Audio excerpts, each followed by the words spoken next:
Uh, okay, hi you guys, we're back. Now, this is the stage where we're at, where we're going, the fried chicken is actually done. And let me go ahead, and it's not fried. Like I said, it's just the outer crust part is done. Okay, so that was just a few minutes of just browning the chicken. Let me get it in there so you can see it. So he's just browned is all I did for him right now. Now, what I'm actually going to be doing with him next is, I told you about the gravy I was using just in the last video. Again, just to recap, I'm using a mushroom soup, cream of mushroom soup, and a cream of chicken soup. And I had to take the other shirt off because apparently the button just kept coming undone. I'm like, okay, I'm trying to cook. Hello.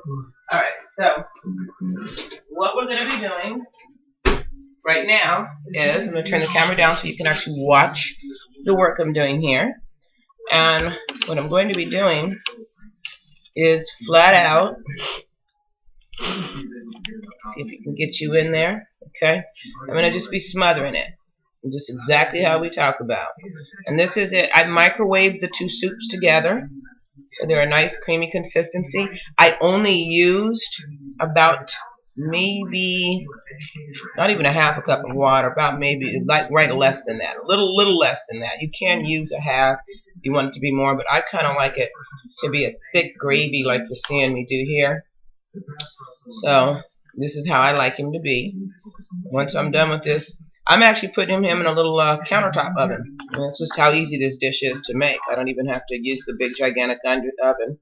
I can just use the countertop oven, and he's going to come out beautiful. And the chicken is seasoned up again. You do not need to use piles and piles of salt or any of that, because it's just not needed because of the gravy and the way we use it. And this is a mushroom gravy and a cream of chicken gravy. Okay? Now, you have a little extra left over, which is going to be good with the rice. Okay? So now, what I'm going to do now is I'm going to run over here, and I'm going to put this on top of this tin foil, which I'm going to wrap him, encase him completely in. Because when he bakes, I want him encased.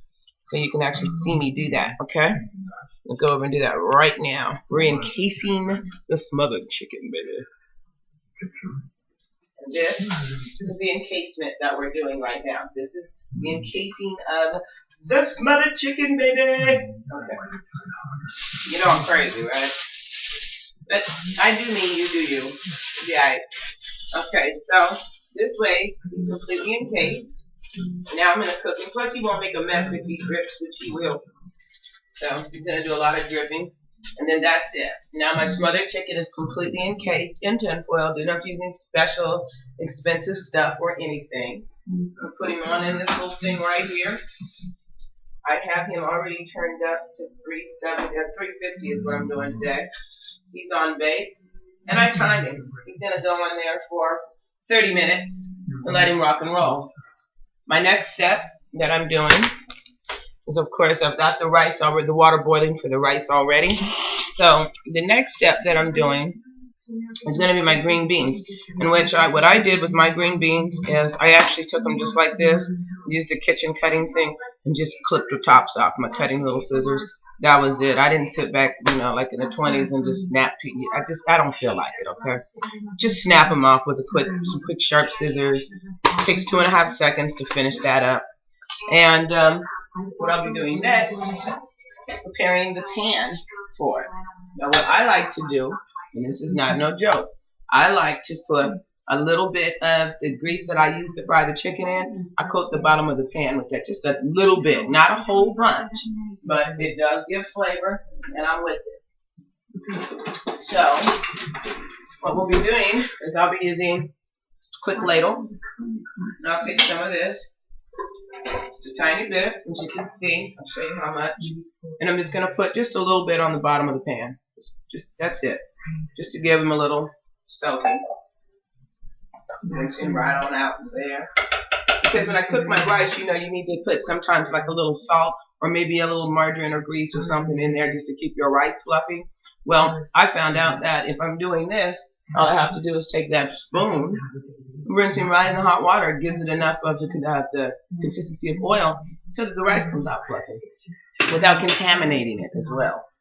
So we're going to go ahead and cut that pan on and have him going. I'm using fire stoves, by the way, And I think I already told you the mixture that I'm doing with my green beans today.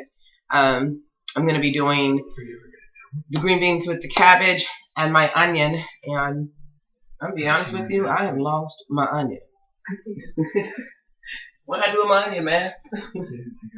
That dumb son of mine comes down here and throws everything off.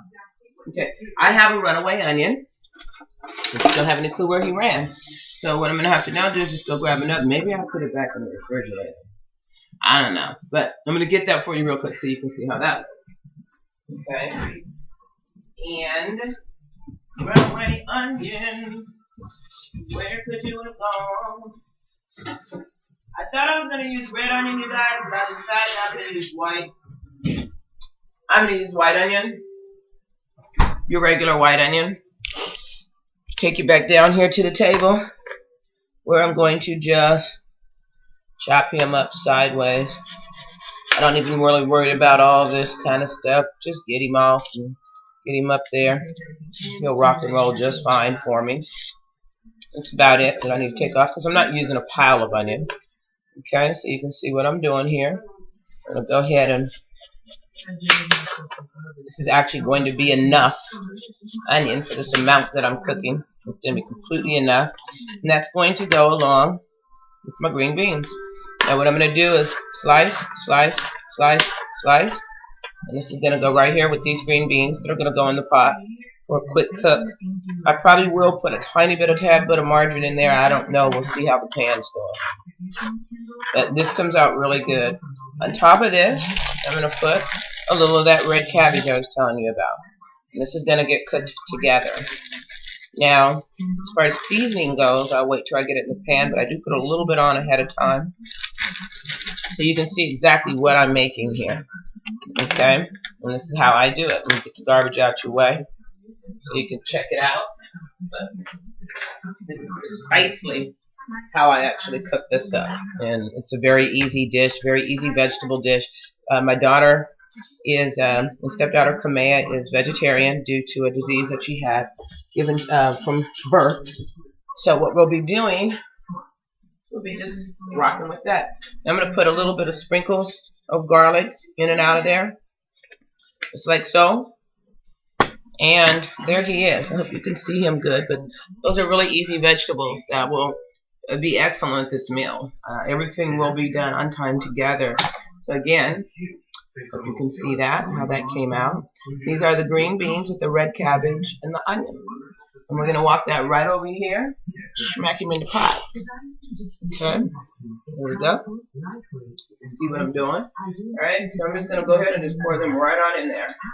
You can hear them sizzling up already. This is what I'm talking about. Now, what I will do is I will probably add a little bit of parsley because I like parsley. You do not have to. Again, season to taste. Season everything to taste. I also sometimes use mesquite on the vegetables just because it just brings out a certain flavor that you just don't normally taste in a vegetable. So I rock with it. Okay? Alright, so I'm sure you guys know how to cook rice, but that's the next move.